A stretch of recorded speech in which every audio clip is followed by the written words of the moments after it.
ಕಡಲೆಕಾಳಿನ gravy ಅಥವಾ ಚೆನ್ನ ಮಸಾಲ ಅಂತಲೇ ಹೇಳ್ಬೋದು.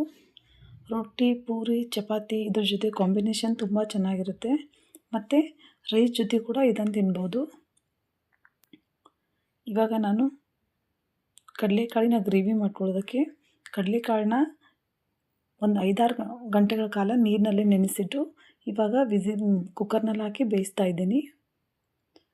ಇನ್ ಕೇಸ್ ಏನಾದರೂ ಸಡನ್ನಾಗಿ ಇದು ಪಲ್ಯ ಮಾಡಬೇಕನ್ನೋ ಪ್ಲ್ಯಾನ್ ಇದ್ದಿತ್ತಂದರೆ ಒಂದು 4-5 ವಿಸಿಲ್ನ ಮಾಡಿಸ್ಬೇಕಾಗುತ್ತೆ. ಕಡಲೆಕಾಳು ಆಲ್ಮೋಸ್ಟ್ ಅಲ್ಲಿ ನೆಂದಿರೋದ್ರಿಂದ 2 ವಿಸಿಲ್ ಮಾಡಿಸಿದ್ರೆ ಸಾಕು, ಕಂಪ್ಲೀಟಾಗಿ ಕೂತಿರುತ್ತೆ. ಮತ್ತು ಒಂದು ಬಟಾಟನ 4 ಪೀಸ್ ಮಾಡಿ ಕುದಿಯೋಕೆ ಇಡ್ತಾಯಿದ್ದೀನಿ. ಸಪ್ರೇಟ್ ಕೂಡ ಕುದಿಸ್ಕೋಬೋದು.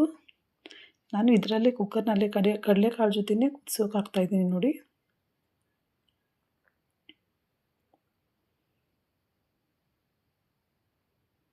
ಇವಾಗ ಆಲ್ಮೋಸ್ಟ್ ಅಲ್ಲಿ ಕಡಲೆಕಾಳು ಕುದ್ದಿರೋ ಕಡಲೆಕಾಳನ್ನ ಸ್ವಲ್ಪ ತೊಗೊಂಡು ಅದನ್ನು ಮಿಕ್ಸಿ ಹಾಕ್ತಾಯಿದ್ದೀನಿ.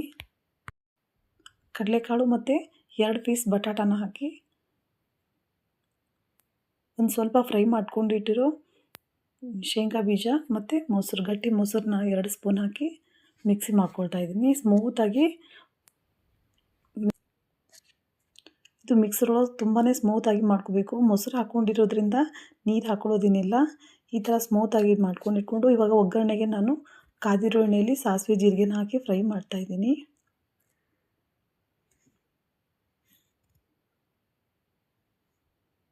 ಮತ್ತು ಸಣ್ಣದಾಗಿ ಕಟ್ ಮಾಡ್ಕೊಂಡಿರೋ ಈರುಳ್ಳಿನ ಹಾಕ್ತಾಯಿದ್ದೀನಿ.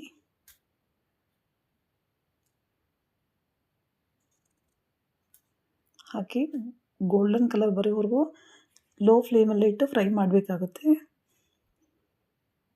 ಜಿಂಜರ್ ಗಾರ್ಲಿಕ್ ಪೇಸ್ಟ್ನ ಹಾಕಿ ಮತ್ತೆ ಫ್ರೈ ಮಾಡ್ತಾಯಿದ್ದೀನಿ. ಇವಾಗ ನಾನು ಮೊದಲೇ ಮಾಡ್ಕೊಂಡಿಟ್ಟಿರೋ ಗ್ರೇವಿನ ಹಾಕಿ ಮಿಕ್ಸ್ ಮಾಡ್ತಾಯಿದ್ದೀನಿ.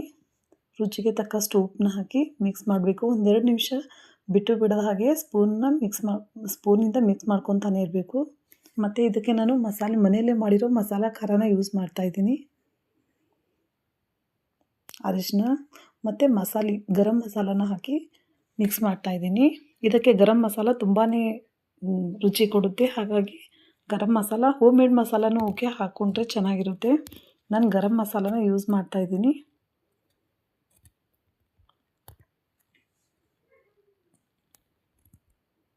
ಸ್ವಲ್ಪ ಅರಿಶಿನ ಹಾಕಿ ಈ ಥರ ಮಿಕ್ಸ್ ಮಾಡ್ಕೋಬೇಕು.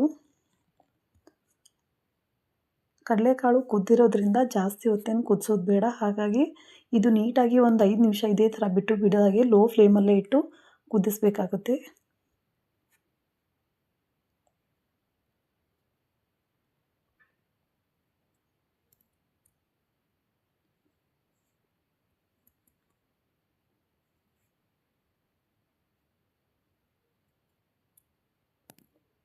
ಹೀಗೆ 1-2 ನಿಮಿಷ ಕುದ್ದಾದ ನಂತರ ಇವಾಗ ನೋಡಿ ಕುದೀತಾ ಇದೆ. ಇವಾಗ ನಾನು ಕುದಿಸಿಟ್ಟಿರೋ ಕಡಲೆಕಾಳನ್ನ ಹಾಕ್ತಾಯಿದ್ದೀನಿ. ಇದಕ್ಕೆ ಆಲ್ಮೋಸ್ಟ್ ಆಲ್ ಮೊಳಕೆ ಬಂದಿದೆ. ನೈಟ್ ನೀರಿನಲ್ಲಿ ಹಾಕಿರೋದ್ರಿಂದ ಅದು ಆಲ್ಮೋಸ್ಟ್ ಆಲ್ ಮೊಳಕೆ ಬಂದಿದೆ.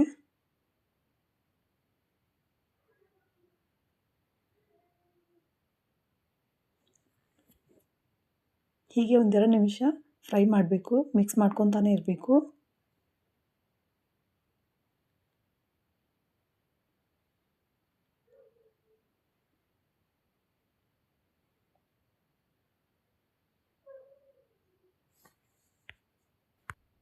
ಯಾರೆಲ್ಲ ನನ್ನ ಚಾನಲ್ನ ಸಬ್ಸ್ಕ್ರೈಬ್ ಮಾಡ್ಕೊಂಡಿಲ್ಲ ಪ್ಲೀಸ್ ಸಬ್ಸ್ಕ್ರೈಬ್ ಮಾಡ್ಕೊಂಡು ನೋಡಿ, ಕಮೆಂಟ್ ಮಾಡಿ, ಶೇರ್ ಮಾಡಿ.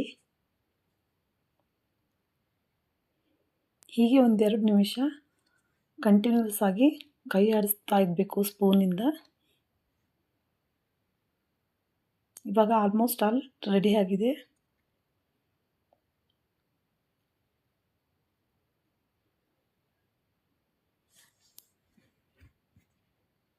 ಈ ವಿಡಿಯೋ ನಿಮಗೆ ಇಷ್ಟ ಆಗಿದೆ ಅನ್ಕೋತೀನಿ. Thank you for the watching.